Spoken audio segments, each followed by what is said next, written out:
Hello friends, welcome to HM hobbyist.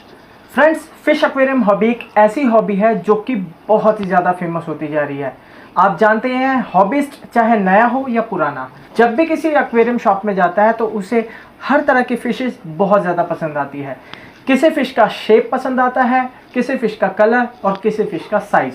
सो हमें तरह तरह की मार्केट में फ़िशेस तो मिल ही जाती है।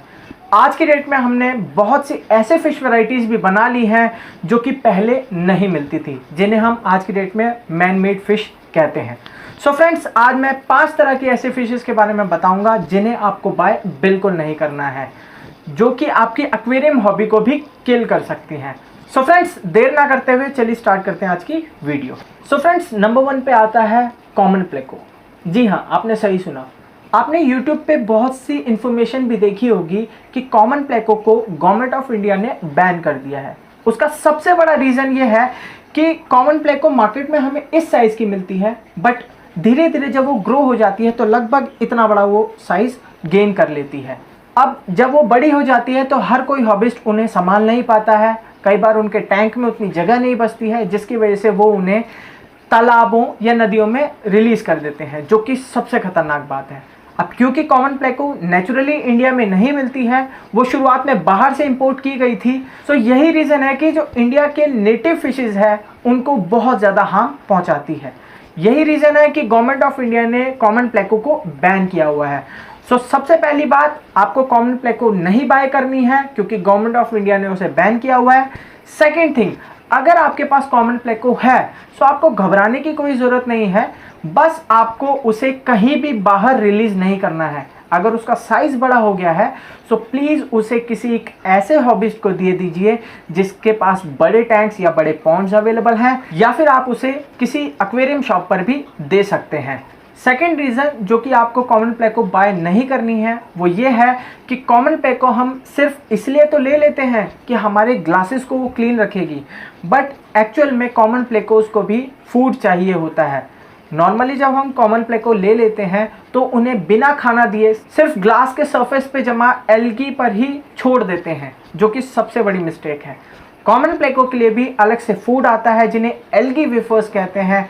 अगर आपके पास कॉमन प्लेको है तो प्लीज़ उसे एल्गी वेफर्स ज़रूर दीजिए, या फिर आप क्यूकम्बर जो खीरा होता है उसे भी काट कर उसे दे सकते हैं, जिससे वो भी हेल्दी रहेगी और लॉन्ग उसका लाइफ स्पैन बन जाता है। सो फ्रेंड्स, इस चीज़ का आपको ध्यान ज़रूर रखना है। ये तो ही हमारी पहली फ़िश की बात। अब हम बात करेंगे हमारी दूसरी फ़िश की, जो कि है टैटू पैरेट। पैरेट तो आपने बहुत सारी देखी होंगी, नॉर्मली हार्ट शेप पैरेट या फिर नॉर्मल पैरेट, इसके अलावा किंग कॉन्ग पैरेट, और कई बार तो red parrot, orange parrot, yellow parrot, बहुत तरह की पैरेट्स आपको मार्केट में मिल जाती है। बट एक टैटू पैरेट ऐसी ब्रीड है जो कि आर्टिफिशियली बनाई गई है। नॉर्मल पैरेट को अलग से टैटू किया जाता है, जिसकी वजह से उसका लाइफ स्पैन काफ़ी हद तक गिर जाता है। अब मैं आपको बताता चलूँ, जो इंक यूज़ की जाती है उसकी वजह से जो इम्यूनिटी लेवल होता है हमारे पैरेट फिश का वो बहुत डाउन हो जाता है। हाँ, मार्केट में जब आप इन फिशेस को देखोगे या टैंक्स में आप देखोगे शॉपकीपर्स के, तो ये आपको बहुत अट्रैक्ट तो करेंगी, बट ये लॉन्ग लाइफ नहीं जी पाती हैं। सो प्लीज़ ध्यान रखिए, इस तरह के फिशेस को आपको बिल्कुल बाय नहीं करना है, ताकि इस तरह से जो टैटू किया जाता है फिशेस के ऊपर वो भी बंद हो सके। इतना ही नहीं, टैटू पैरेट के अलावा जायंट गोरामी के ऊपर भी टैटू किया जाता है, जो कि उतना ही खतरनाक होता है जितना कि टैटू पैरेट के लिए होता है। सो प्लीज़ आर्टिफिशियली अलग से टैटू की हुई फ़िश बिल्कुल बाय ना करें। ये फिशेस के लिए तो अनहेल्दी है ही, साथ ही आपकी हॉबी को भी किल कर सकता है। क्योंकि अगर शौक में आपने फ़िश वो बाय कर ली और कुछ दिनों बाद अगर वो मर जाए तो आपको तो दुख होता ही है। साथ ही कई हॉबिस्ट के साथ ये केस हुआ है कि एक बार फ़िश बाय करने के बाद अगर उनके फ़िश जल्दी मर जाती है तो वो दोबारा फ़िश ही बाय नहीं करते हैं, जो कि इस एक्वेरियम हॉबी के लिए बहुत ज़्यादा नेगेटिव बात है। सो फ्रेंड्स, अब हम बात करते हैं हमारी नेक्स्ट फिश वैरायटी की। सो फ्रेंड्स, थर्ड नंबर पे हम बात करेंगे ग्लो लाइट टेट्रा के बारे में। Friends, glow light tetra normally transparent होती है, बट उनके ऊपर डाई किया होता है ग्रीन, ब्लू, रेड या पिंक, किसी भी तरह के कलर्स का एक डाई किया होता है एक पैटर्न, जो कि देखने में तो बहुत सुंदर लगता है, बट ये उतना ही खतरनाक उस फिश के लिए होता है, क्योंकि अलग से डाई की हुई फिश की इम्यूनिटी बहुत ज़्यादा लो हो जाती है।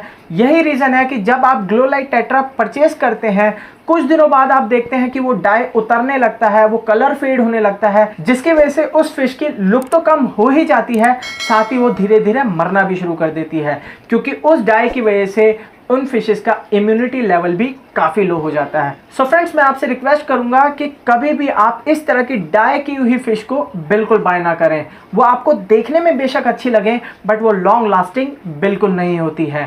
फ्रेंड्स, नेक्स्ट फिश वेराइटी है फ्लावर हॉर्न्स, और फ्लावर हॉर्न्स में कुछ ऐसी वेराइटीज़ हैं जो कि बहुत ही ज़्यादा आर्टिफिशियली बनाई गई है। हालांकि फ्लावर हॉर्न पूरी तरह से मैन मेड फिश है, अलग अलग तरह की फिशेस को क्रॉस ब्रीड करके फ्लावर हॉर्न को बनाया गया है। बट फ्रेंड्स, जो नॉर्मल फ्लावर हॉर्न्स होती है, मैं उसके बारे में बात बिल्कुल नहीं कर रहा हूँ। मैं बात कर रहा हूँ शॉर्ट बॉडी फ्लावर हॉर्न्स के बारे में। Friends, short body flower horns को और भी ज़्यादा क्रॉस ब्रीड करके बनाया गया है। नॉर्मल फ्लावर हॉर्न से ये दिखने में थोड़ी छोटी लगती हैं, बट मैं आपको बताता चलूँ, इनके जो इंटेस्टाइन होते हैं उनका साइज बिल्कुल सेम रहता है, जिसकी वजह से आप देखेंगे कि शॉर्ट बॉडी फ्लावर हॉर्न्स का जो बेली वाला एरिया होता है वो हमेशा फूला फूला सा लगता है, क्योंकि हमने उनको क्रॉस ब्रीड कराकर बॉडी को तो श्रिंक कर दिया, बट जो इंटेस्टाइन होते हैं वो श्रिंक नहीं हो पाते हैं, जिसकी वजह से कई तरह की नई नई बीमारी इन फ्लावर हॉर्न्स को लग जाती है और ये ज़्यादा सर्वाइव नहीं कर पाती हैं।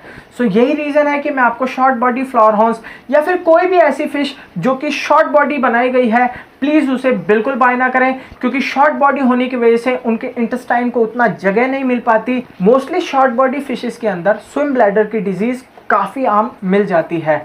यही रीज़न है कि वो जल्दी से बीमार भी हो जाती है।